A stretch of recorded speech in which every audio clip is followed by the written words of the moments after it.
રાજ્યકક્ષાના રમતગમત અને સાંસ્કૃતિક મંત્રી જયરામ ગામિતે પણ પદભાર સંભાળ્યો। કહ્યું કે આગામી દિવસોમાં રાજ્યના યુવાનો રમત સાથે વધુ સારી રીતે જોડાય તે દિશામાં પ્રયાસો થશે। ઓલિમ્પિક અને કોમનવેલ્થ જેવી આંતરરાષ્ટ્રીય ગેમ્સ ગુજરાતમાં યોજાવાની શક્યતા છે અને રાજ્ય સરકાર તે માટે તૈયારીઓ કરી રહી છે।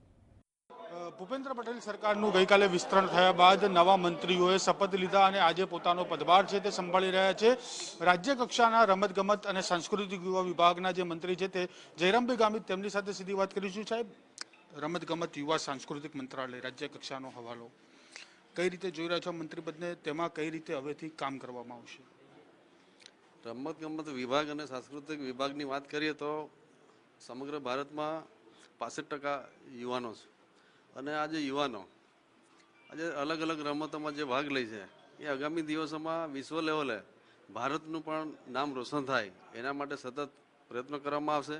અને જે સાંસ્કૃતિક વિભાગની જે વાત છે, સમગ્ર ગુજરાતમાં ગુજરાતની સંસ્કૃતિ, અનેક સમાજો, એમાં ખાસ કરીને આદિવાસી સમાજની જે સાંસ્કૃતિક કૃતિઓ એ પણ આખા વિશ્વમાં આમ જોવા જાય તો વિશ્વ લેવલની નોંધ લેવાય છે।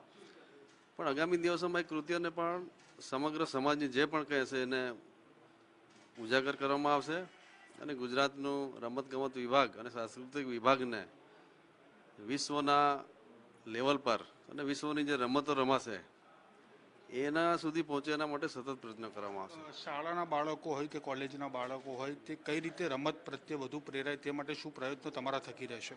ખાસ કરીને સરકારની જે યોજનાઓ છે અને ખાસ કરીને સરકાર રમતગમત વિભાગ યુવાનો માટે સતત ચિંતા કરે છે। ચોક્કસથી હતા રમતગમત યુવા સાંસ્કૃતિક મંત્રી જયરામભાઈ ગામિત। તેઓ કહી રહ્યા છે કે આગામી દિવસમાં યુવાઓ વધુ રમત સાથે જોડાય તેવી પણ વાત તેમના દ્વારા કરવામાં આવી છે। કેમેરા પર્સન મિત ભટ્ટ સાથે ધવલ બારોટ, GSTV।